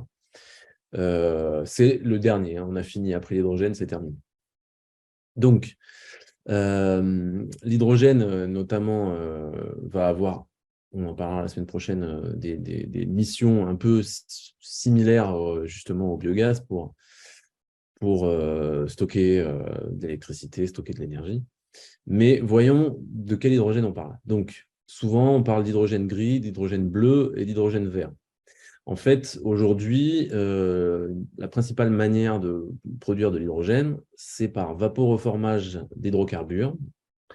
Et ça émet énormément de CO2. Donc ça, c'est plutôt un truc qui doit être abandonné. Et on parle d'hydrogène gris. En gros, c'est obtenu à l'aide d'énergie fossile. En gros, l'hydrogène bleu, c'est la même chose, sauf qu'il y a du captage de CO2. Et l'hydrogène vert, ça n'a strictement rien à voir, même si on obtient de l'hydrogène à la fin. En fait, on l'obtient par électrolyse de l'eau. Donc, électrolyse de l'eau, c'est fonctionnement, un petit système électrique avec anode, cathode, où on peut fabriquer un gaz en faisant passer de l'électricité à travers de l'eau et différents matériaux. Et on obtient de l'hydrogène. Et si, la précision est très importante, si l'électricité est décarbonée, l'hydrogène qu'on a obtenu par électrolyse de l'eau, il n'a pas émis de CO2. Donc, on parle d'hydrogène vert. Donc, l'hydrogène aujourd'hui, c'est la slide d'après, on est quand même très très loin du 100% hydrogène vert. hein. Vous pouvez voir la répartition en termes de… Je crois que l'électrolyse de l'eau, c'est un truc tout fin, tout vert là au milieu, là. Entre la gazéification du charbon, le vaporoformage du méthane, oxydation partielle du pétrole, etc. Donc, c'est vraiment tout petit. Mais il n'empêche que l'hydrogène peut être une solution à un certain nombre de problèmes que peuvent poser justement les productions électriques du futur, et aussi pour décarboner l'économie. On parle d'hydrogène, justement, de brûler de l'hydrogène pour remplacer le charbon dans la métallurgie, donc hydrogène vert, hein. Si on veut faire de l'acier zéro carbone, il faudra de l'hydrogène vert. Pour le transport très lourd, hein, on va pas, a priori, il n'y aura pas de voiture à hydrogène, ça n'existera pas. Donc une pile à combustible qui marcherait avec de l'hydrogène, c'est une sorte d'électrolyseur à l'envers. Ensuite, ça pourrait remplacer le gaz pour fabriquer de l'ammoniac dans les engrais de synthèse. Et aussi et surtout, un des trucs dont peut-être vous avez entendu parler, le power to gas. Donc ça, c'est un truc assez intéressant parce que ça permet de pallier l'intermittence des énergies renouvelables, typiquement solaires et éolien. C'est-à-dire qu'on a justement expliqué qu'il y avait à des moments énormément de vent et pas forcément de consommation qui correspondent à cette électricité produite. Et donc, qu'est-ce qu'on fait de cette électricité? On ne va pas essayer de la refourguer à petit prix, je ne sais où. On pourrait essayer de la stocker. Et pour ça, on met en bas de l'éolienne, on met un électrolyseur, pardon. Et quand il y a énormément de vent et que l'électricité n'est pas nécessaire sur le réseau, en fait, on fait marcher un électrolyseur et on fabrique de l'hydrogène. Ensuite, l'hydrogène, on le garde dans un petit bidon, dans un gros bidon même, et on peut l'utiliser plus tard. De la même manière, on peut faire ça avec des centrales photovoltaïques. Bon, alors évidemment, on ne va pas mettre un électrolyseur, c'est un peu plus compliqué que ça, on va pas mettre un électrolyseur au pied de chaque éolienne, hein, ça va être plutôt un électrolyseur associé à un paquet d'éoliennes. Mais le power to gas, c'est un truc qui est quand même qui revient très souvent dans les méthodes pour aider à lisser la production des énergies renouvelables intermittentes. Il faut quand même préciser que le rendement de l'électrolyse de l'eau, ce n'est pas 100%, hein, c'est-à-dire que quand on fabrique de l'hydrogène avec de l'électrolyse, on obtient de l'hydrogène, et si on refabrique ensuite de l'électricité avec, on n'aura pas autant d'électricité.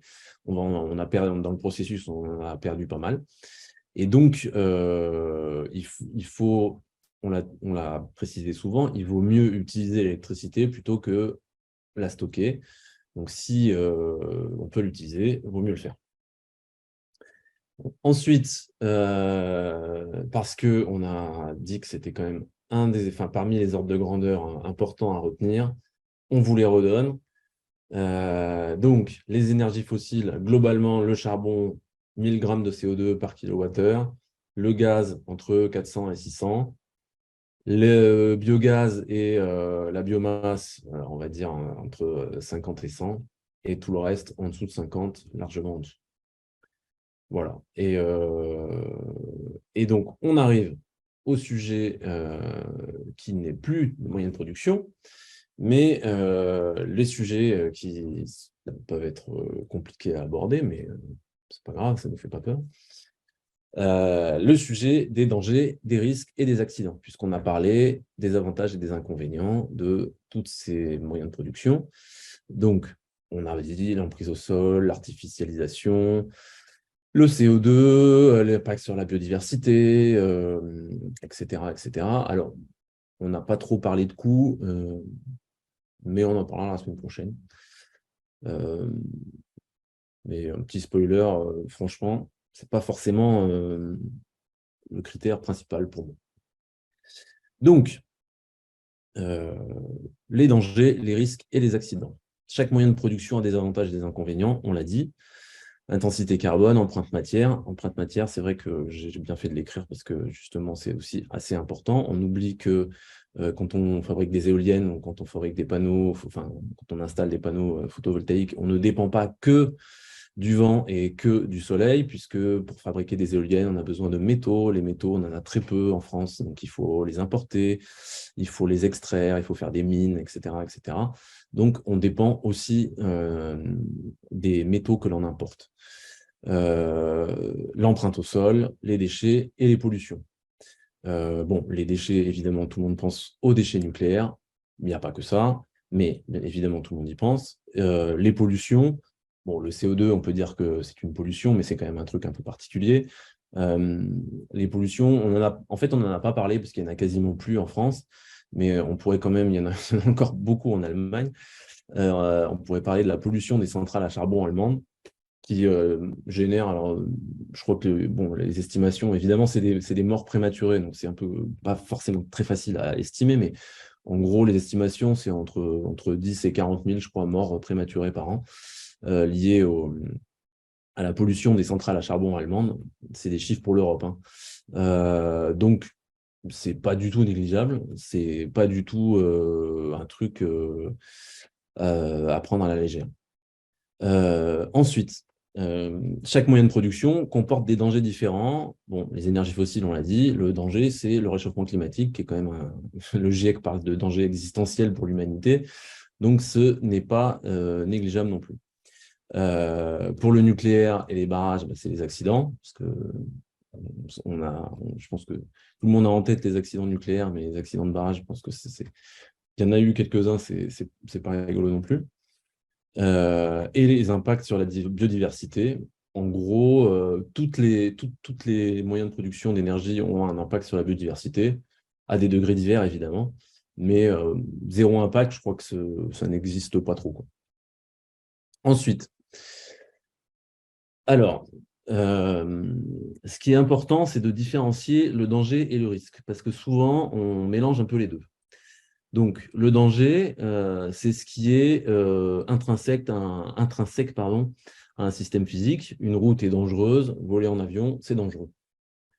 Le risque, en fait, c'est la pondération de ce danger par une probabilité. Voler en avion, c'est dangereux, mais c'est très peu risqué. C'est-à-dire qu'en gros, la probabilité, quand on regarde les milliers d'avions, malheureusement, qui volent chaque jour dans le monde, bah, la probabilité est très faible. En mathématiques, en fait, on appelle ça faire un calcul de moyenne ou d'espérance, c'est-à-dire qu'en gros, c'est la somme des événements pondérés par leur probabilité. Pardon. Donc, parlons de ces risques justement liés aux installations dangereuses. Pour les énergies fossiles, bon, bah, le risque il est tout à fait identifié, hein. Le GIEC parle de réchauffement climatique comme d'un risque existentiel pour l'humanité. Donc, si on ajoute les pollutions, les guerres, la raréfaction, puisqu'on pourrait s'approcher de la fin du pétrole et du gaz, pas du tout du charbon d'ailleurs, je pense qu'il n'y a plus trop de débats à avoir sur justement, pas le danger, mais le risque. Pour les barrages et les centrales nucléaires, c'est très dangereux, mais factuellement, c'est assez peu risqué. Le nucléaire, en 70 ans d'exploitation mondiale, il y a eu 3 accidents majeurs. Donc, Three Mile Island aux États-Unis, Fukushima en 2011 au Japon et évidemment Tchernobyl en Ukraine, enfin l'ex-URSS. Et pour les catastrophes de barrage, donc il y a eu on parle souvent de la catastrophe du barrage de Bangqiao en 1975 en Chine, qui, en termes de nombre de morts, bat Tchernobyl, puisque je crois que les estimations sont autour de 120 000 morts pour la rupture de ce barrage. Je pense que Sophie pourra nous en parler, mais la rupture d'un barrage, c'est quelque chose qui peut être relativement cataclysmique. Oui, mais en France, ça devrait le faire. Ouais.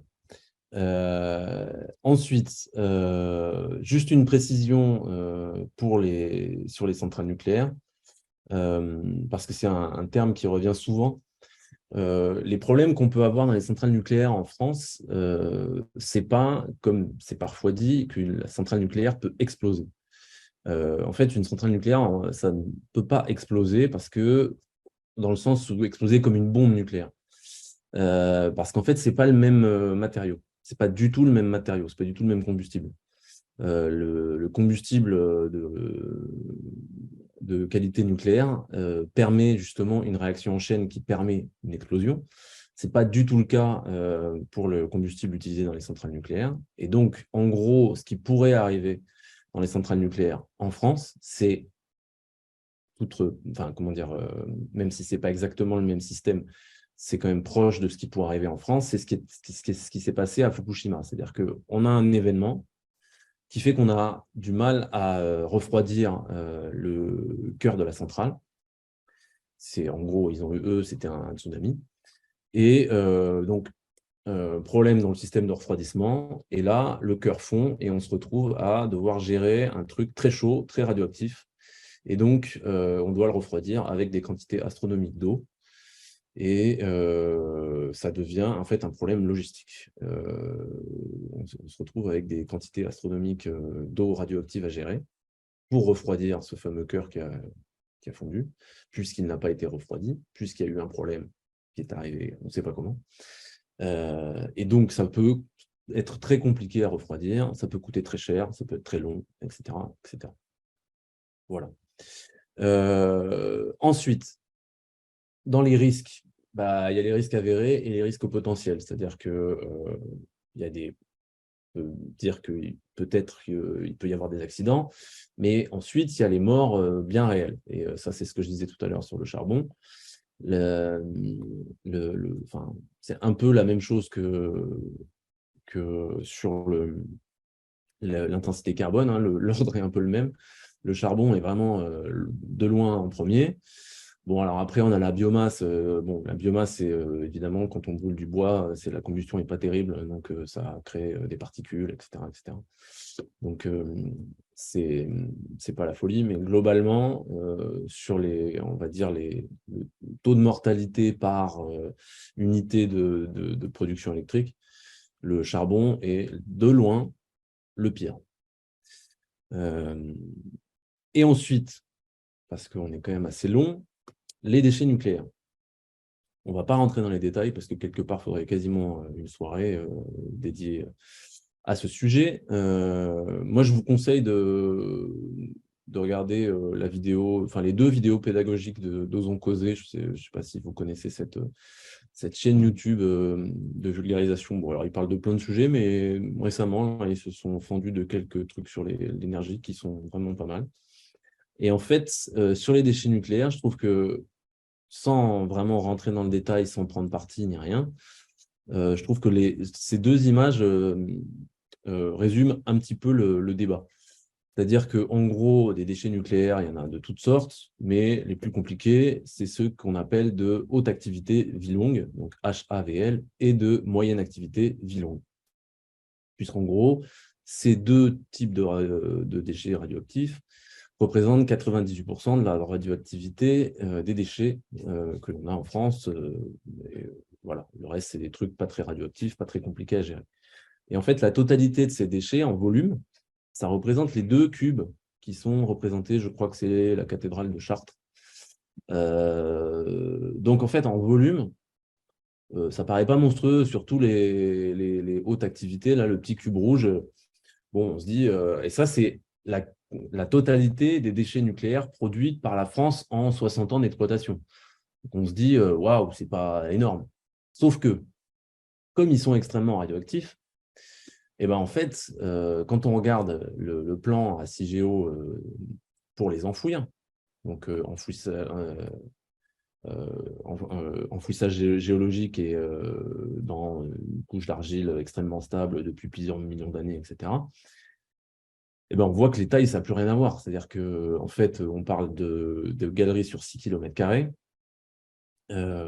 et pour les HAVL, et la zone rouge, et de 1 km² pour les moyennes activités vie longue, parce que c'est des trucs extrêmement radioactifs, extrêmement toxiques, extrêmement chauds. Donc, la gestion de ce projet CIGEO, justement, qui est assez bien expliqué dans cette vidéo d'Osons Causer, et ben, c'est un projet avec une réversibilité sur, je crois, 120 ans. Je ne sais pas si vous imaginez, enfin, ça paraît complètement incroyable quand même. C'est-à-dire que c'est un projet qui est sur 120 ans. Et sur 120 ans, on doit pouvoir faire ressortir les trucs, ressortir les déchets. Donc, c'est un projet quand même assez pharaonique. Et donc, je trouve que sur ces deux photos, on voit bien un peu les deux éléments du débat entre c'est à la fois pas si énorme que ça, mais à la fois très compliqué à gérer. Et de toute manière, ces déchets nucléaires, qu'on soit pour ou contre le nucléaire, il faudra bien les gérer. Ça, parce qu'ils sont là, ils existent. Voilà, et on en arrive à la fin. Et juste une petite remarque sur la géopolitique et la souveraineté, puisqu'on parle aussi pas mal de souveraineté énergétique. La souveraineté énergétique, ce n'est pas que, ça c'est un peu une blague, que l'accès au pétrole irakien. Évidemment, les paramètres importants, c'est l'accès au combustible. Ça va dépendre de la concentration énergétique, évidemment. Il faut savoir que on a, je crois, une dizaine d'années de réserve d'uranium en France. On a, je crois, 3 mois de réserve de pétrole en France. Donc, ce n'est pas du tout les mêmes ordres de grandeur et ça va dépendre aussi de la concentration énergétique. Donc, c'est l'accès au combustible, la concentration énergétique, l'empreinte matière, car oui, quand on fait des éoliennes, on a besoin de cuivre, on a besoin de lithium, on a besoin de métaux, et on en a très très peu en France, un peu en Europe, mais pas beaucoup. Et ça signifie aussi la formation, la recherche, la formation des personnels, les filières industrielles, etc. Ça, c'est assez important, on en parlera la semaine prochaine, parce que si on veut développer des scénarios avec un gros déploiement d'éoliennes typiquement, bah, il faut des filières industrielles qui marchent bien. Voilà. Bah, Sophie, je te laisse le mot de la fin. Et donc, pour ceux qui ont suivi, au début, on a parlé quand même… Ah, non, je fais des petites blagues.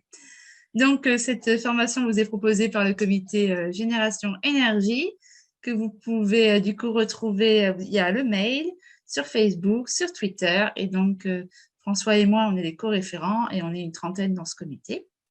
Et donc, pour ceux qui ont suivi, au début, on vous a quand même parlé de Jancovici et Marignac. Pourquoi? Parce que ce sont deux vulgarisateurs scientifiques très connus qui ont des positions qui ne sont pas, qui sont plutôt opposées ou complémentaires. En tout cas, ils ne sont pas d'accord. Donc, Jancovici, il est très connu parce qu'il vulgarise très, très bien qu'est-ce que c'est l'énergie, à quel point l'électricité nous permet de changer le monde et à quel point on a comme a dit François au début d'année, au début de présentation, on utilise l'énergie de 500 humains, etc. Et donc, il parle beaucoup du fait que ça va être compliqué dans le futur. Et donc, certains résument son discours à de la décroissance et à du pro-nucléaire, mais ce n'est vraiment pas l'intégralité de son discours. Donc, je vous conseille de faire votre propre avis en écoutant ce qu'il dit ou en lisant Le Monde sans fin, qui est sa BD, et qui est le bouquin le plus vendu en France. Il y a aussi Yves Marignac, qui est très connu, qui est un des cofondateurs de l'association Négawatt et qui lui aussi parle de décroissance et du coup de la décroissance plutôt sans nucléaire. Récemment, le magazine Kaizen a fait une belle vidéo avec un débat entre les deux de presque de 2 heures. Donc, quelquefois, ils ne s'écoutent pas trop parler, mais par contre, c'est intéressant de voir que deux experts n'arrivent pas forcément à se mettre d'accord parce que les solutions ne sont pas simples, sinon on les aurait déjà faites. Et voilà. Merci les amis, je me permets la petite emphase qu'on s'était dit avant de lire les remarques et vous poser les questions qui sont arrivées dans le chat. C'était sur les questions des rendements des transferts énergétiques. On a pu voir sur les slides de Sophie et François, par exemple, à un moment donné, on voyait 2,7 TWh de production, 2700 TWh de consommation d'énergie primaire, merci. Et 1700, j'y vais de tête, 1700 TWh de consommation d'énergie finale. Ça vient, on voit qu'en gros, on a une perte de 1000 TWh, et cette perte de 1000 TWh, elle va clairement partir en chaleur. parce qu'on a des rendements qui sont pas de 100%. En fait, quand on a, je vais prendre dans l'autre sens, les rendements qui approchent le 100%, c'est les transferts d'énergie mécanique entre elles. Donc l'énergie cinétique, par exemple de l'eau qui s'écoule, en une énergie mécanique qui est le déplacement de la turbine qui est bougée par l'eau. Là, on a un rendement de quasiment 100% et on n'a quasiment pas d'échauffement. Et donc c'est ça qui est le plus efficace. Et derrière, c'est pour ça qu'une STEP, une station de pompage-turbinage, c'est un des stockages de l'énergie le plus efficace en termes de rendement énergétique, parce qu'on n'a que des transferts d'énergie mécanique en plus le transfert électrique, et le transfert entre l'énergie mécanique et l'énergie électrique avec les rotors et stators dont on a parlé. Là aussi, on est sur du 97-98% de rendement, c'est très très efficace. À l'opposé de ça, on a tout ce qui dépend des lois de la thermodynamique, et ça, c'est à chier. Pour le faire simple, on a en fait les lois de la thermo qui nous disent « tu peux pas faire mieux que 30% parce que il va falloir céder à une source froide de l'énergie de ta source chaude pour que tu puisses créer un travail mécanique. » Et c'est pour ça, on arrive à monter à des rendements un peu supérieurs, et on en parlait de la cogénération et tout ça, mais en gros, on a une chaleur latente qu'on va devoir céder à l'environnement pour pouvoir récupérer. C'est de là qu'on voit notamment cette perte entre 2700 TWh et 1700 qu'on a sur ce slide. Et de même, quand on voyait la puissance des centrales nucléaires qui était indiquée à, par exemple, 900 MWh pour de nombreux réacteurs qu'on a en France, ou même 1003, c'est les mégawattheures électriques. Mais c'est bien là, suite au rendement de 40-50% de nos turbines et de notre système de refroidissement. Donc c'est juste ça que je voulais rajouter dans la cagnotte ce soir. On a des choses qui sont super efficaces, tout ce qui est transfert d'énergie mécanique entre elles, donc l'énergie potentielle de pesanteur, l'énergie cinétique, ou même le transfert entre l'énergie mécanique, les énergies mécaniques et l'énergie électrique, tout ça c'est super efficace. Par contre, les lois de la thermodynamique sont capricieuses, et faire de la chaleur c'est facile, en frictionnant nos mains c'est excessivement facile de générer de la chaleur, mais régénérer du travail mécanique à partir de la chaleur, c'est extrêmement compliqué. Ce qui fait que tout ce qui dépend de ça, centrale à gaz, centrale nucléaire, et tout cela, on va devoir céder de la chaleur. Donc il y a une partie de l'énergie qu'on utilise qui ne sert pas à la production de travail mécanique ou de génération d'électricité. Et ça pose un problème quand en plus on a du mal à refroidir. On l'a vu, même la centrale à gaz de Fos-sur-Mer l'été dernier a dû être arrêtée parce qu'on relâchait de l'eau trop chaude par rapport à nos normes. En soi, elle n'était pas trop chaude, mais c'est juste qu'on voulait pas tuer les poissons à côté, donc nos normes environnementales imposaient à ce qu'on la relâche pas. Donc on a dû fermer même en centrale à gaz. Donc c'est pas que à long terme, mais là j'empiète un peu pour la semaine prochaine, c'est pas que une question du nucléaire, le refroidissement des centrales. Et dernière information, j'ai parlé de tout ça, j'ai pas parlé de photovoltaïque. 30%, c'est le mieux du mieux qu'on arrive à faire aujourd'hui, et encore en laboratoire, on est souvent autour de 20% de rendement sur le photovoltaïque en vie réelle.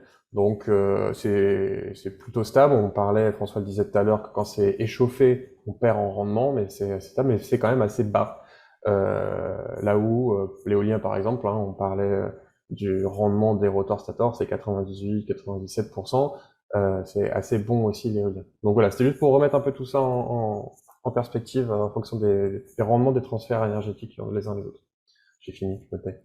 Je vous rappelle donc qu'on se retrouve la semaine prochaine, le mardi, à la même heure, à 21h, pour rentrer dans le détail, cette fois-ci, des scénarios envisageables. Et on a déjà pu voir à quel point ces problématiques énergétiques sont complexes et foisonnantes. Je pense qu'on a compris énormément de choses ce soir. Et donc, on vous donne rendez-vous la semaine prochaine. Sophie, elle nous a déjà parlé d'une deuxième et donc d'une troisième formation plus tard dans l'année. N'hésitez pas, parce que vous voyez qu'ils sont pleins de ressources. Voilà, on vous dit bonne soirée et merci de vous être connectés. À bientôt. Merci, Merci, au revoir. bonne soirée. Au revoir.